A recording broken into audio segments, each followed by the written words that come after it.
لأن اليمن أشبهت اليمن في دنيا اليمن دنيا سكين الدنيا. أهل اليمن يحبهم النبي صلى الله عليه وسلم. أهل اليمن مخصوصين بمحبة النبي صلى الله عليه وسلم. الإيمان يماني، الإيمان يماني وأنا يماني.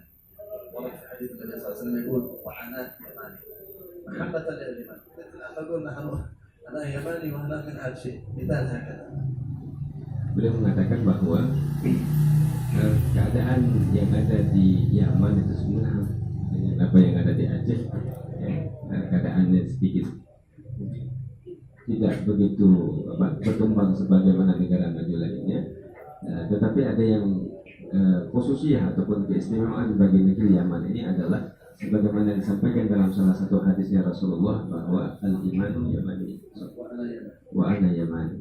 Ya, Rasulullah menyatakan bahwa iman itu ataupun kesempurnaan iman itu ada pada penduduk Yaman. Dan aku, Rasulullah mengatakan aku adalah orang Yaman ketika itu. Artinya Nabi menisbahkan dirinya sebagai penduduk Yaman. Cinta Rasulullah sebagai bukti rasa cintanya Rasulullah terhadap Yaman. وأكبر مثال في هذا الشيء إذا طبقت شرائع الإسلام في هذا الشيء وقامت حدود الإسلام وقامت الناس بالإسلام فالنبي صلى الله عليه وسلم هو منهم وهم منهم. Maka apa yang sudah dilaksanakan di Aceh dengan diterapkannya syariat Islam yang ada di Aceh ini, maka sudah pasti ini adalah menjadi bahagian daripada Rasulullah dan Rasulullah akan menjadi bahagian daripada negeri Aceh ini. الأخوات المسلمات المؤمنات الفاضلات يسألن كيف نساء اليمن. نساء اليمن نساء تريم خصوصا نساء تريم خصوصا نساء تريم خصوصا كلام كبير.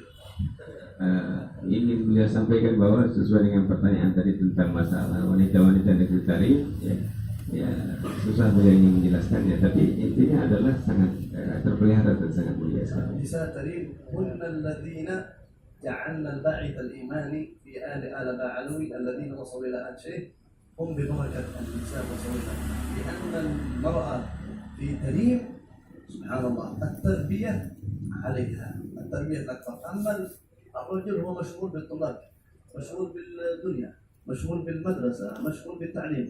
أما الولد فهو أمام عيني أمه تراعيه، تعلمه، تؤدبه، تهذبه، تملأ قلبه بالإيمان، تملأ قلبه بمحبة العلماء، تملأ قلبه بمحبة الإسلام، محبة المجتمع، حتى يكون لأن الابن والبنت يميل إلى الأم مهما كان. Ini panjang habis sampaikan, tapi saya translate secara umum. Apa yang ingin beliau sampaikan adalah bahwa kehadiran beliau pun ke Aceh ini sangat dipengaruhi oleh keberkahan daripada wanita-wanita Tarim, kata beliau. Kenapa? Karena sebenarnya wanita-wanita Tarim itu sangat mulia sekali ketika mereka merupakan awal tarbiyah bagi anak-anak mereka, memasukkan keimanan secara total ke dalam hati anak-anak mereka, mentarbiyah akhlak, ya. Sementara ketika orang tua laki-lakinya sibuk mengajar kepada para pelajar, sibuk di madrasah, sibuk dengan dunia mereka dan sebagai aktivitas di luar, maka yang menghirau ataupun menjaga anak-anak mereka dengan keimanan dan mahabbah itu adalah dari ibunya. Dan itu beliau lihat sendiri dengan dua mata beliau kepada ibunda beliau sendiri, di mana ibunya berperan aktif dalam membentuk keimanan kepada anaknya. الأم هي المدرسة، والأم هي المسجد، والأم هي المعلم، والأم هي المربي، والأم هي روح. Masya Allah. Ya, maka ibu ini adalah sebagai murabbi yang mengajar, yang mentarbiyah, yang menjadi masjid, bahkan artinya jadi imam mungkinnya bagi anak-anaknya. Jadi semua itu berawal daripada ibunya. Inilah adalah tugas daripada wanita. Sebenarnya tugas wanita itu sangat besar dan sangat mulia sekali. لكن بعض المتخلفين في الإسلام يفهمون أن وظيفة المرأة هي الطبخ، هي النظافة، هي البيت، لا، وظيفة المرأة وظيفة كبيرة. Tetapi sebagian orang yang terbuka belakang dalam pemikirannya menganggap bahwa tugas daripada wanita itu adalah memasak ataupun mencuci baju dan sejenisnya, tapi sebenarnya itu bukan. Tapi tugas daripada seorang wanita begitu agung dan begitu besar, yaitu sebagai madrasah bagi anak-anaknya. السبب في زواج الرجل من المرأة من أجل المرأة تصلح الرجل والرجل يصلح المرأة. Dan salah satu sebab kenapa terjadi pernikahan dari satu laki-laki dengan seorang wanita adalah karena hikmahnya agar si wanita ini memberikan kebaikan kepada si laki-laki dan si laki-laki memberikan kebaikan bagi si wanita. فيكون المجتمع كاملا. Sehingga akhirnya masyarakat menjadi masyarakat yang sempurna. هذا هو الإسلام. Ini adalah Islam. لكن الذي يفهم الإسلام مجرد شهوة نكاح، مجرد متعة، مجرد يمكن يبدل زوجه، فهذا الإسلام لم يأمرنا بهذا. Tetapi sebagian orang yang berpikir secara negatif, ya, menjadikan Islam hanya semata untuk syahwat, yang memperturukan terdiri ganti-ganti istri. Ya, ini adalah merupakan satu kesalahan. أكبر مثال الكفار يريدون من المرأة أن تخرج بحرية كاشفة للعورة، أن تخرج بحرية منسلخة الأخلاق، تخرج بحرية من أجل ينظر إليها كل بر وفاجر. الكفار يريدون هكذا من المرأة. المرأة في الإسلام شيء مقدس. المرأة في الإسلام شيء يعني لا يسمح لكل إنسان أن يبدل فيه أو أن يدخل فيه حريات لا تجوز في حق المرأة. المرأة حريتها في الإسلام حرية كبرى، معلمة، مدرس، مؤدب، إمام، يشتغل وظيفة، كل هذا من حقوق المرأة. هذا هو الإسلام. Apa yang mau disampaikan adalah mar'ah ataupun wanita yang ada dalam Islam itu sangat berbeda sekali dengan dalam persepsi orang-orang kafir. Dalam persepsi orang-orang kafir, seakan-akan wanita ini diharapkan oleh mereka agar menjadi orang-orang yang bebas, terbuka auratnya, ya, hingga bebas dalam apapun yang ingin mereka lakukan. Ya, ini semua sebenarnya akan menjatuhkan martabat bagi wanita itu sendiri. Tetapi dalam Islam sebenarnya ada yang kebebasan yang diberikan dalam Islam adalah kebebasan bahwa wanita itu menjadi madrasah, menjadi tempatnya pendidikan yang mendidik anak-anak generasi ke depan. Maka ini adalah merupakan tugas yang sangat mulia yang diagungkan oleh Islam. وأكبر مثال يريدون رضوان، نتكلم عن رضوان تريم. رضوان تريم لا نستطيع أن نتكلم، ولكن إذا زرتم تريم ستعرفون رضوان تريم. Kami tidak bisa menyampaikan bagaimana hakikat keadaan wanita-wanita Tarim. Tetapi kalau kalian ziarah nanti ke Tarim, maka kalian baru bisa melihat bagaimana hakikat daripada wanita-wanita yang ada di Tarim. الفتن في هذا الزمان كثيرة. Tetapi fitnah pada masa ini sangat banyak sekali. والبيوت تخللت، بعض البيوت دخلتها الفتن Bahkan المعاصي وعدم الاستقامة وعدم، لكن تريم ما زالت محفوظة من الله ببركة الأخلاق وبركة العلم وبركة العمل.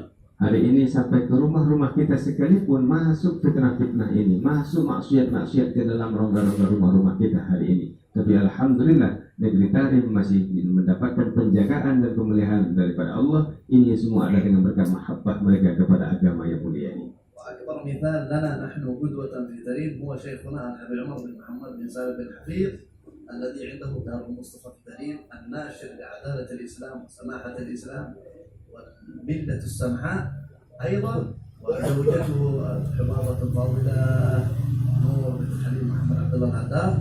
هذه رضوان مثال أكبر في تريم للنساء، معلمة مجاهدة ناشرة للسلام، ناشرة السماحة بين النساء، معلمة للطالبات، وأكثر الطالبات من إندونيسيا، من ماليزيا، من بريطانيا، من أمريكا، من جزر القمر، من كينيا، من كمبوديا، أكثر طالبات في دار الزهراء.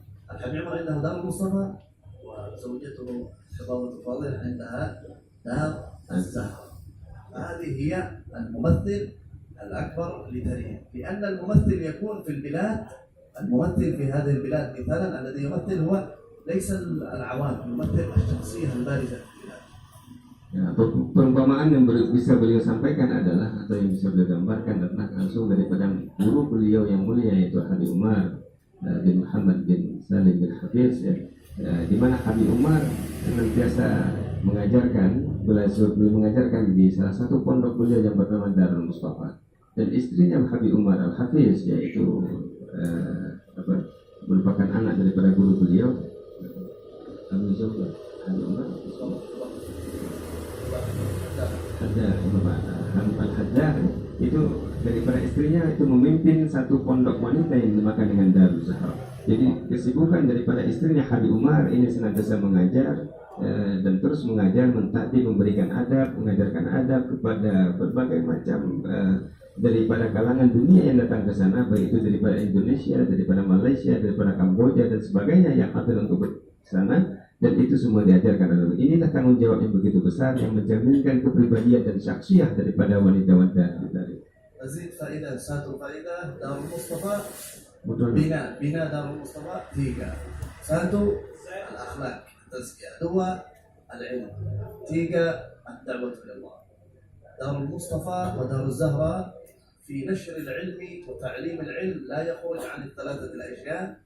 هي أولا التزكية ثم العلم ثم الدعوة إلى الله. فلا يمكن تزكية بغير علم، ولا يمكن علم بغير تزكية، ولا يمكن دعوة بغير علم وتزكية. ولا بد هذه الثلاثة لو كان موجودة. من انتسب إلى هذه الدار وفيه الثلاثة فهو بذلك مصلح.